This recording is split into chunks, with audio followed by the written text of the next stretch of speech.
Bayangkan, rumah satu-satunya yang diwariskan suami, yang selama ini menjadi tempat pulang dan penuh kenangan, hilang begitu saja di tangan anak kandung sendiri. Inilah kisah seorang ibu tua yang hidupnya berubah dalam sekejap, ketika sertifikat rumah yang ia percayakan untuk modal usaha anak malah membuatnya kehilangan segalanya.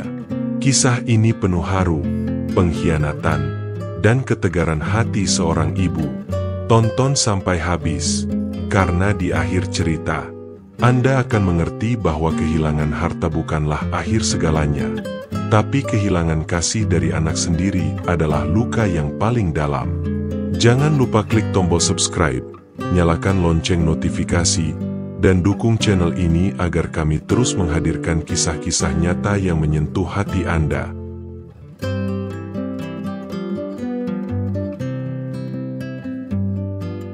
Aku masih ingat betul hari ketika suamiku, almarhum Harun, memegang tanganku erat di teras rumah itu. Kalau aku tiada nanti, rumah ini untukmu. Jangan pernah lepaskan. Ini satu-satunya peninggalan kita, katanya sambil menatap halaman depan yang rimbun dengan pohon mangga kesayangannya. Rumah itu bukan sekadar bangunan. Dindingnya menyimpan suara tawa kami. Lantainya merekam langkah kaki anak-anak kami saat masih kecil, dan dapurnya mengabadikan aroma masakan yang pernah mempersatukan kami setiap sore. Kami membangunnya perlahan, dari hasil keringat suami sebagai buruh pelabuhan dan aku yang berjualan gorengan di depan rumah. Memang sederhana, tapi bagiku rumah itu istana. Sejak suami meninggal 5 tahun lalu, aku tinggal sendirian di rumah itu. 2 anakku sudah berkeluarga, dan si bungsu, Fajar, sering datang. Dia anak yang paling dekat denganku. Pikirku, kalaupun ada yang kutitipi warisan nanti, dialah orangnya. Sore itu, Fajar datang dengan wajah muram. Dia memelukku erat, seperti anak kecil yang ketakutan. Bu, aku butuh bantuan. Usaha warung kopi yang mau aku buka kurang modal. Kalau gagal mulai, aku nggak tahu harus kerja apa, katanya. Aku menghela napas. Tapi ibu nggak punya uang sebanyak itu. Dia menunduk, lalu dengan hati-hati berkata, kalau sertifikat rumah ibu dipinjam dulu buat jaminan pinjaman ke bank. Nanti begitu usaha jalan, aku tebus lagi. Nggak sampai lama, Bu. Hatiku seperti diiris. Sertifikat itu bukan sekadar kertas. Itu pegangan hidupku. Tapi Fajar anakku sendiri. Dia bicara dengan mata berkaca-kaca, meyakinkanku kalau ini hanya sementara. Aku janji, Bu, paling 3 bulan sudah lunas. Ucapnya. Aku diam lama sebelum akhirnya mengangguk. Baiklah, tapi ingat, ini rumah peninggalan ayahmu. Hari ini Fajar membawa sertifikat itu ke bank. Aku ikut menandatangani beberapa berkas. Petugas bank menjelaskan risiko-risikonya, tapi Fajar memegang tanganku dan berkata, tenang saja, Bu. Ini cuma formalitas. Bulan-bulan pertama, Fajar tampak sibuk. Dia kirim foto warung kopinya yang baru dibuka, bahkan memintaku datang. Aku senang melihatnya mulai berusaha. Rasanya seperti menyiram pohon yang kelak akan berbuah manis. Kadang dia mengirim uang belanja. Buat ibu beli beras, katanya. Hatiku lega. Walaupun aku tetap menyimpan kegelisahan kecil yang tak bisa hilang. Memasuki bulan keempat, aku jarang mendengar kabar darinya. Saat ku telepon, suaranya terdengar letih. Warungnya sepi, Bu. Saingan banyak. Aku lagi cari cara biar rame lagi, katanya singkat. Aku mulai resah. Tagihan bank tentu terus berjalan. Dan aku tak tahu apakah dia masih membayar cicilan.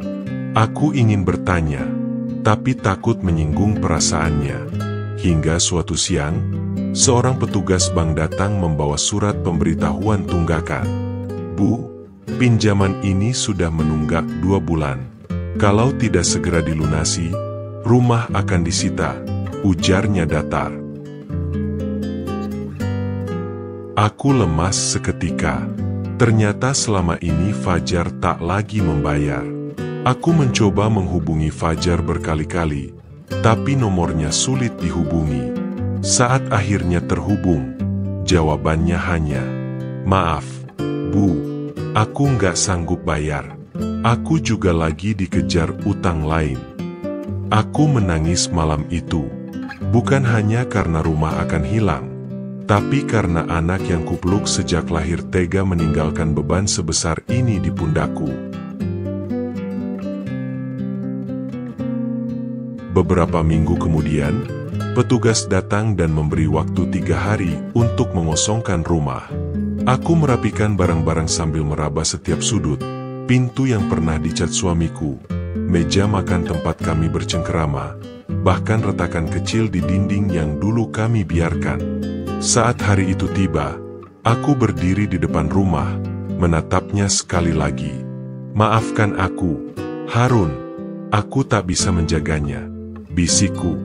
Dengan sedikit uang tabungan, aku menyewa kontrakan kecil di pinggiran desa. Atapnya bocor, lantainya dingin, dan ruangannya sempit. Dari rumah megah kenangan, aku pindah ke tempat yang bahkan tak cukup untuk menaruh semua barangku. Aku tak lagi sering keluar rumah. Malu pada tetangga yang tahu kabar kehilanganku. Fajar, anak bungsunya yang dulu ia percayai, pergi ke kota dengan alasan mencari pekerjaan untuk membayar utang. Tapi kenyataannya, ia justru melarikan diri dari para penagih yang terus mencarinya. Hari-hariku penuh dengan rasa sepi dan cemas. Sampai suatu siang, suara ketukan pintu mengagetkannya.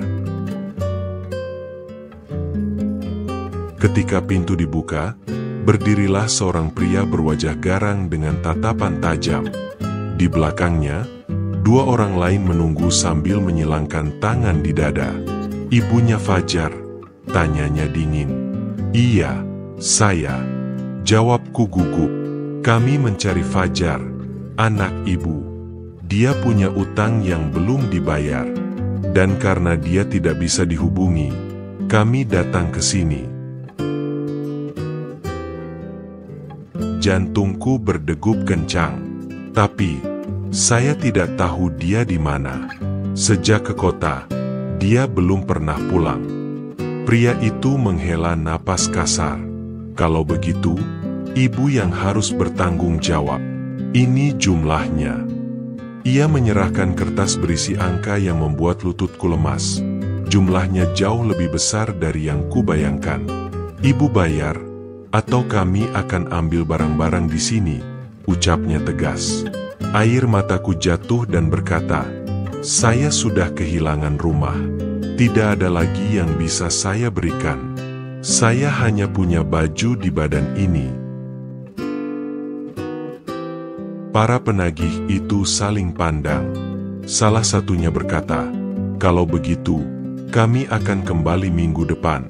Ibu pikirkan baik-baik." Lalu mereka pergi, meninggalkan aku yang terisak di depan pintu. Malam itu, Bu Marni duduk sendirian di lantai kontrakan sempitnya. Ia memandang foto keluarga yang warnanya mulai pudar.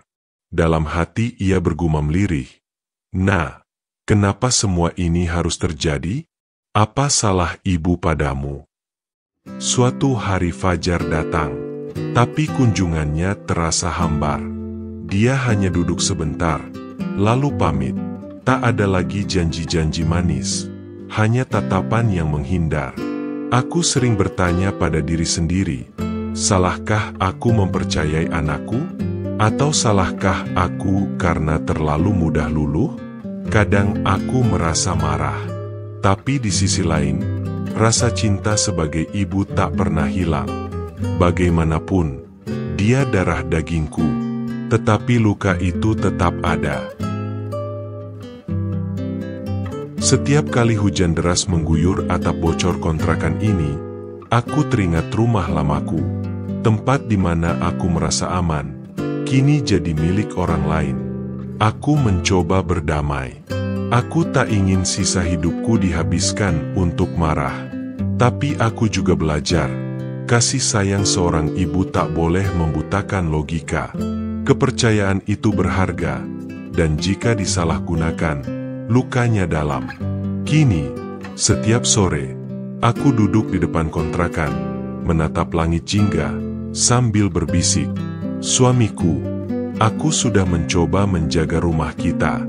Maafkan aku, tapi biarlah, selama aku masih bernapas, kenangan kita akan tetap tinggal di hatiku."